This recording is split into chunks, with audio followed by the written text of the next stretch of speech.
Hi all, welcome back to my YouTube channel. ಎಲ್ಲರೂ ಹೇಗಿದ್ದೀರಾ? ಚೆನ್ನಾಗಿದ್ದೀರಾ ಅಂತ ಅಂದ್ಕೊಂಡಿದ್ದೀನಿ. ಹಾಗೆ ನಾನು ಕೂಡ ತುಂಬ ಚೆನ್ನಾಗಿದ್ದೀನಿ. ಸೊ ನನ್ನ ಯೂಟ್ಯೂಬ್ ಚಾನಲ್ನ ನೀವೇನಾದರೂ ಫಸ್ಟ್ ಟೈಮ್ ನೋಡ್ತಾ ಇದ್ದೀರಾ ಅಂತ ಹೇಳಿದ್ರೆ ಸಬ್ಸ್ಕ್ರೈಬ್ ಮಾಡ್ಕೊಳ್ಳಿ. ಹಾಗೆ ನಾನು ಅಮ್ಮನ ಮನೆಗೆ ಬಂದಿದ್ದೆ ಹಬ್ಬಕ್ಕೋಸ್ಕರ. ಈ ಪೂಜೆ ಏನು ಮಾಡ್ತಾಯಿದ್ದಾರೆ ಅಮ್ಮ ಮನೇಲಿ ಇವತ್ತು, ಇದನ್ನು ಹಬ್ಬದ ಟೈಮಲ್ಲೇ ಮಾಡಬೇಕಾಗಿತ್ತು. ಬಟ್ ನಾನು ಹಬ್ಬದ ಟೈಮಲ್ಲಿ ಇಲ್ಲ, ಹಬ್ಬಕ್ಕಿಂತ ಮುಂಚೆ ಮಾಡಬೇಕಾಗಿತ್ತು. ಬಟ್ ನಾನು ಬರ್ತಾಯಿದ್ದೀನಿ ಅನ್ನೋ ಕಾರಣಕ್ಕೋಸ್ಕರ ಸ್ವಲ್ಪ ಮುಂದಕ್ಕೆ ಹಾಕಿದ್ರು ಅಷ್ಟೇ. ಹಬ್ಬ ಆದಮೇಲೆ ಗುರುವಾರ ಹಬ್ಬದ ಟೈಮಲ್ಲಿ ಮಾಡಲಿಲ್ಲ, ನೆಕ್ಸ್ಟು ಗುರುವಾರ ಟೈಮಲ್ಲಿ ಮಾಡಿದ್ವಿ ಇದನ್ನು. ಗುರುವಾರ ಇಲ್ಲ ಭಾನುವಾರ ಮಾಡ್ತಾರೆ.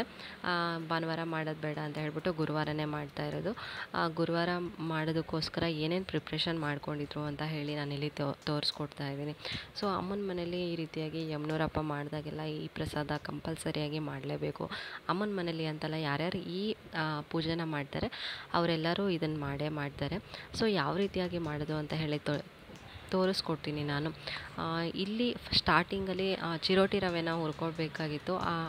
ಆ ಕ್ಲಿಪ್ನ ನಾನು ವಿಡಿಯೋ ಮಾಡಲಿಕ್ಕೆ ಆಗಲಿಲ್ಲ, ಯಾಕೆಂದರೆ ಅಮ್ಮ ಆಲ್ರೆಡಿ ಸ್ಟಾರ್ಟ್ ಮಾಡಿಬಿಟ್ಟಿದ್ರು. ಅದಕ್ಕೋಸ್ಕರ ಆ ವಿಡಿಯೋನ ಸ್ಕಿಪ್ ಮಾಡಿಬಿಟ್ಟು ನಾನು ಅದನ್ನು ಹೇಳ್ತೀನಿ ಯಾವ ರೀತಿಯಾಗಿ ಅಂತ ಹೇಳ್ಬಿಟ್ಟು. ಚಿರೋಟಿ ರವೆನ ಚೆನ್ನಾಗಿ ಸ್ವಲ್ಪ ಹುರ್ಕೋಬೇಕಾಗತ್ತೆ. ಹುರ್ಕೊಂಡಾದಮೇಲೆ ಗೋಧಿ ಹಿಟ್ಟಿರುತ್ತಲ್ಲ ಅದು ಮತ್ತು ಚಿರೋಟಿ ರವೆ ಎರಡನ್ನೂ ಚೆನ್ನಾಗಿ ಮಿಕ್ಸ್ ಮಾಡಿಕೊಂಡು ಎಲ್ಲ ನಾದ್ಕೊಂಡು ಆದಮೇಲೆ ಚಪಾತಿ ಹಿಟ್ಟಿನ ಅದಕ್ಕೆ ನಾದ್ಕೊಳ್ಳಿ. ಅದಾದಮೇಲೆ ಲಾಸ್ಟಲ್ಲಿ ಎಣ್ಣೆನ ಹಾಕ್ಕೊಂಡು ಚೆನ್ನಾಗಿ ನಾದ್ಕೊಂಡು ಒಂದು 10-15 ನಿಮಿಷ ಇಟ್ಟರೆ ಸಾಕಾಗುತ್ತೆ. ಸ್ವಲ್ಪ ದಪ್ಪ ಉಂಡೆಗಳನ್ನಾಗಿ ಮಾಡ್ಕೋಬೇಕು. ಆಲ್ರೆಡಿ ವಿಡಿಯೋನಲ್ಲಿ ನೋಡ್ತಾ ಇದ್ದೀರಾ ನೀವು, ಆ ರೀತಿ ದಪ್ಪ ಉಂಡೆಗಳನ್ನ ಮಾಡಿಕೊಂಡು ಈ ರೀತಿ ಚಪಾತಿ ಥರ ಲಟ್ಟಿಸ್ಕೊಳ್ಬೇಕು. ಲಟ್ಟಿಸ್ಕೊಂಡು ಆದಮೇಲೆ ಎರಡು ಕಡೆ ಬೇಯಿಸ್ಕೋಬೇಕಾಗತ್ತೆ. ಯಾಕೆ ಅಂತ ಹೇಳಿದ್ರೆ ಇದು ಸ್ವಲ್ಪ ದಪ್ಪ ಮಾಡ್ತಾ ಇರೋದ್ರಿಂದ ಎರಡೂ ಕಡೆ ಬೇಯೋದು ತುಂಬಾ ಮುಖ್ಯ ಆಗುತ್ತೆ. ಇಲ್ಲ ಅಂತಂದರೆ ಹಸಿ ಬಿಸಿ ಹಾಗೇ ಇರುತ್ತೆ. ಚೆನ್ನಾಗಿ ಬೇಯಿಸ್ಕೊಳ್ಳಿ ಎರಡೂ ಕಡೆನೂ, ಚಪಾತಿ ಯಾವ ರೀತಿ ಬೇಯಿಸ್ಕೊಳ್ತೀರಾ ಆ ರೀತಿ. ಬಟ್ ಇದಕ್ಕೆ ನಾವು ಎಣ್ಣೆನ ಹಾಕ್ಕೊಳ್ಳೋದಿಲ್ಲ. ಎಣ್ಣೆ ಹಾಕದೇ ಚೆನ್ನಾಗಿ ಎರಡೂ ಕಡೆನೂ ಈ ರೀತಿ ಪ್ರೆಸ್ ಮಾಡ್ತಾ ಬೇಯಿಸ್ಕೊಳ್ಬೇಕಾಗತ್ತೆ.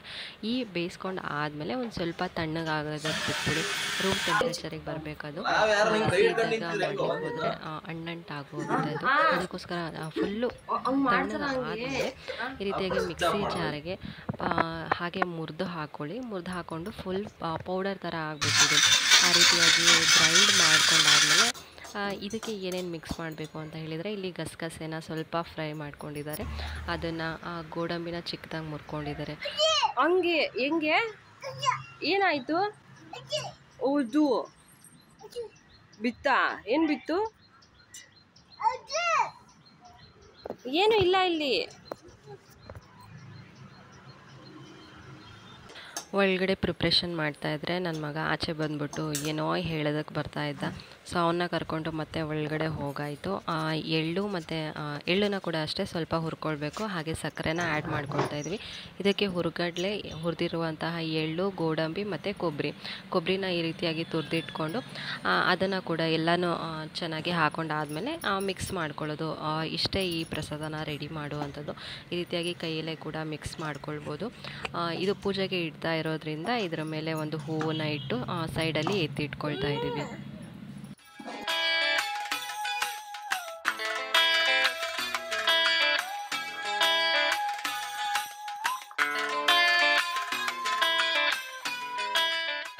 ದೇವ್ರ ಪೂಜೆ ಎಲ್ಲ ಮಾಡಿಬಿಟ್ಟು ಈ ಕಡೆ ಹೊರಗಡೆ ಏನು ಪೂಜೆಗೆ ಬೇಕಾಗಿತ್ತೋ ಅದನ್ನೆಲ್ಲ ರೆಡಿ ಮಾಡಿ ಕೊಡ್ತಾಯಿದ್ವಿ ನಾನು ಅಮ್ಮ. ಅಷ್ಟರಲ್ಲಿ ನನ್ನ ಮಗ ಹಾಯ್ ಹೇಳ್ತಾ ಇದ್ದಾನೆ. ಎಲ್ಲರೂ ಹಾಯ್ ಹೇಳಿ.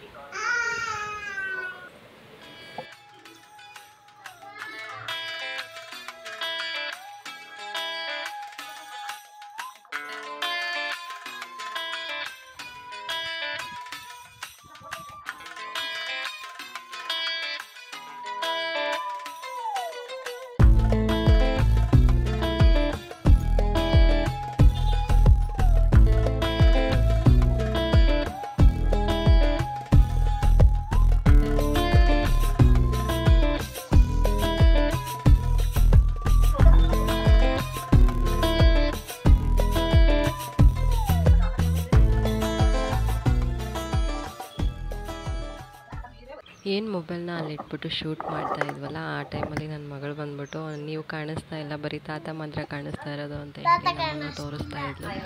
ಸೊ ಅದಕ್ಕೋಸ್ಕರ ನಾವಪ್ಪ ಕ್ಯಾಮ್ರಾಮನ್ ಸರಿ ಇಲ್ಲ, ಬರೀ ನಮ್ಮನ್ನು ಮಾತ್ರ ಶೂಟ್ ಮಾಡ್ತಿದ್ದಾರೆ, ಬೇರೆಯವ್ರನ್ನ ಶೂಟ್ ಮಾಡ್ತಿಲ್ಲ ಅಂತ ಹೇಳಿ ತಮಾಷೆ ಮಾಡಿಕೊಂಡು ಎಲ್ಲ ರೆಡಿ ಮಾಡ್ತಾಯಿದ್ರು. ಸೊ ಅಷ್ಟೊತ್ತಿಗೆ ಎಲ್ಲ ರೆಡಿ ಆಗಿತ್ತು. ದೀಪನ ಹಚ್ಬಿಟ್ಟು ಪ್ರಸಾದಕ್ಕೋಸ್ಕರ ನಾವೇನು ಸ್ವೀಟ್ ಮಾಡಿದ್ವಿ ಅಲ್ವಾ ಅದನ್ನು ಇಟ್ಟಿದ್ರು. ಅದಾದಮೇಲೆ ಅಮ್ಮ ಬೇರೆ ಅಡುಗೆನೂ ಕೂಡ ಮಾಡಿದರು, ಅದನ್ನು ಕೂಡ ಪ್ರಸಾದ ಇಟ್ಬಿಟ್ಟು ಪೂಜೆಗೆಲ್ಲ ರೆಡಿ ಮಾಡಿಕೊಂಡ್ರು. ನನ್ನ ಮಗನೂ ಕೂಡ ಅಷ್ಟೊತ್ತಿಗೆ ಮಲ್ಕೊಂಡು ಎದ್ದು ಈ ರೀತಿಯಾಗಿ ಫುಲ್ ಸೈಲೆಂಟಲ್ಲಿ ಇದ್ದ. ಈ ರೀತಿಯಾಗಿ ಏನು ಅಮ್ಮ ಪ್ರಸಾದ ಮಾಡಿದ್ರಲ್ಲ ಅದನ್ನು ಕೂಡ ಪ್ರಸಾದಕ್ಕೆ ಇಡ್ತಾ ಇದ್ದಾರೆ.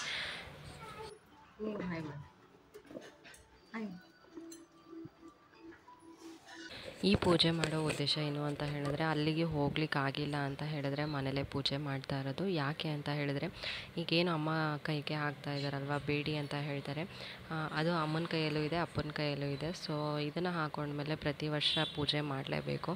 ಅದಕ್ಕೋಸ್ಕರ ಹೋಗ್ಲಿಕ್ಕಾಗಿಲ್ಲ ಅಂತ ಹೇಳಿದ್ರೆ, ಇಲ್ಲ ಹೋಗಿ ಬಂದು ಆದಮೇಲೆ ಈ ರೀತಿಯಾಗಿ ಪೂಜೆ ಮಾಡ್ತೀವಿ. ಸೊ ಈಗ ಗಂಧ ಇರುತ್ತೆ, ಇಲ್ಲಿ ಅರ್ಶಿನ ಕುಂಕುಮ ಯಾವುದೇ ರೀತಿಯಾಗಿ ಯೂಸ್ ಮಾಡೋದಿಲ್ಲ, ಬರೀ ಗಂಧನ ಮಾತ್ರ ಯೂಸ್ ಮಾಡಿಬಿಟ್ಟು ಆ ದೇವರಿಗೆ ಹಚ್ಚೋದು. ಇಲ್ಲಿ ಏನು ನಾವು ಧೂಪ ಹಾಕ್ತೀವಿ ಅಲ್ವಾ ಅದನ್ನು ಲೋಭನ ಹಾಕ್ಬಿಟ್ಟು ಈ ರೀತಿಯಾಗಿ ಹಣೆಗೆ ಗಂಧನ ಹಚ್ಕೊಂಡು ಒಂದು 2ರಿಂದ 5 ನಿಮಿಷದವರೆಗೂ ಹೊರಗಡೆ ಹೋಗಿ ನಾವು ಅಲ್ಲೇ ಇರ್ತೀವಿ. ಈ ರೀತಿಯಾಗಿ ಎಲ್ಲ ಪೂಜೆ ಆದಮೇಲೆ ಹೊರಗಡೆ ನಿಂತ್ಕೊಂಡು ಸ್ವಲ್ಪ ಹೊತ್ತು, ಅದಾದಮೇಲೆ ಮತ್ತೆ ಒಳಗಡೆ ಬಂದು ದೇವ್ರಿಗೆ ಏನು ಪ್ರಸಾದ ಇಟ್ಟಿರ್ತೀವಿ ಅಲ್ವಾ ಅದರಲ್ಲೇ ಒಂದು ಸ್ವಲ್ಪ ಎಲ್ಲರೂ ಪ್ರಸಾದ ಥರ ತಗೊಳ್ತೀವಿ. ಈ ರೀತಿಯಾಗಿ ನಾವು ಪೂಜೆ ಮುಗಿಸ್ಕೊಂಡು ಒಂದು 5ರಿಂದ 10 ನಿಮಿಷ ಹೊರಗಡೆ ಬಂದು ಆಚೆ ನಿಂತ್ಕೊಂಡಿದ್ವಿ. ಸೊ ನಮ್ಮ ಹನಿನೂ ಕೂಡ ಪೂಜೆ ಮಾಡಿದ್ಲು, ಅವಳಿಗೂ ಕೂಡ ಹಣೆಯಲ್ಲಿ ಇಟ್ಟಿದ್ದೆ. ಹಾಗೆ ಆಚೆ ನಿಂತ್ಕೊಂಡು ಈ ರೀತಿಯಾಗಿ ವ್ಯೂನ ನೋಡ್ತಾ ಇದ್ವಿ.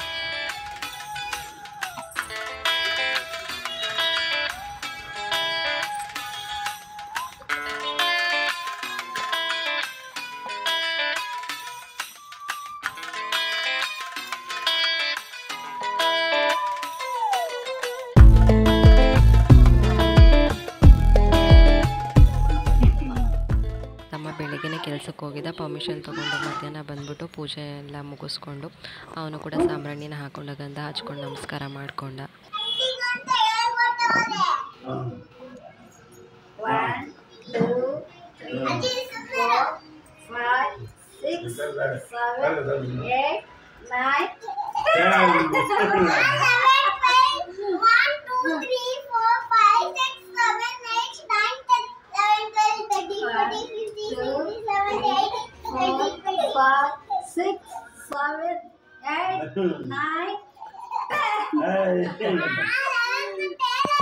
ಇವರಿಬ್ಬರದ್ದು ಆಟ ಆಡೋದನ್ನೆಲ್ಲ ನೋಡ್ಕೊಂಡು ಮುಗಿಸ್ಕೊಂಡು ಊಟ ಎಲ್ಲ ಮಾಡಾದಮೇಲೆ ಏನು ಜೋರಾಗಿ ಮಳೆ ಬಂತು. ಆಚೆ ಬಂದು ನೋಡೋಣ ಅನ್ನೋಷ್ಟೊತ್ತಿಗೆ ಮತ್ತೆ ಫುಲ್ ಕಡಿಮೆನೇ ಆಗೋಯ್ತು. ಹೇಗೋ ಊಟ ಎಲ್ಲ ಆಗಿತ್ತು ಅಲ್ವಾ, ಸೊ ಮಕ್ಕಳು ಕೂಡ ಆಟ ಆಡಲಿ ಅಂತ ಹೇಳ್ಬಿಟ್ಟು ಅವ್ರನ್ನೂ ಬಿಟ್ಟಿದ್ದಾಯಿತು. ಹಾಗೆ ಅಮ್ಮ ಎಲೆ ಅಡಿಕೆ ಹಾಕೊಳ್ಳೋಣ ಅಂತ ಹೇಳ್ಬಿಟ್ಟು ಆಚೆ ಕೂತ್ಕೊಂಡಿದ್ವಿ. ಅಮ್ಮ ಎಲೆ ಅಡಿಕೆ ಹಾಕ್ಕೊಡ್ತಾಯಿದ್ರು. ಸೊ ನನ್ನ ಮಗಳು ಆಚೆ ಆಟ ಆಡಬೇಕು ಅಂತ ಹೇಳ್ಬಿಟ್ಟು ಡ್ಯಾನ್ಸ್ ಮಾಡ್ತಾಯಿದ್ಲು. ಅವಳು ವಿಡಿಯೋನ ಮಾಡೋಣ ಅನ್ನೋದು ಸೈಲೆಂಟಾಗಿ ಹೋಗ್ತಿದ್ಲು. ಸೊ ಹಂಗೂ ಹಿಂಗೋ ಮಾಡಿ ಸ್ವಲ್ಪ ವಿಡಿಯೋನ ತೆಗೆದಿಟ್ಕೊಂಡಿದ್ದೀನಿ, ಅದನ್ನು ಲಾಸ್ಟಲ್ಲಿ ಹಾಕ್ತೀನಿ. ಅಜ್ಜಿ ಆಯ್ ಅಂತ ಮಾಡಜ್ಜಿ ಆಯ್ ಅಂತ ಮಾಡ ಅವಾಗ ಆಯ್ ಮಾಡಕಂತ ಫೋಟೋ ತೆಗಿಕಂತಾಳಲ್ಲ.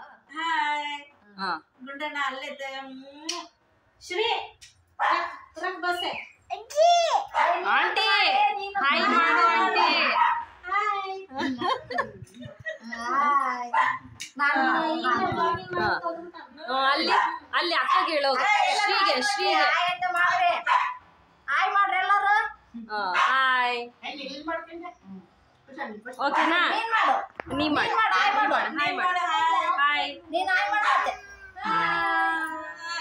ಅವರು ಕೂಡ ಊಟ ಮಾಡಿಕೊಂಡು ಎಲ್ಲ ಹೊರಟಿದ್ದಾಯಿತು.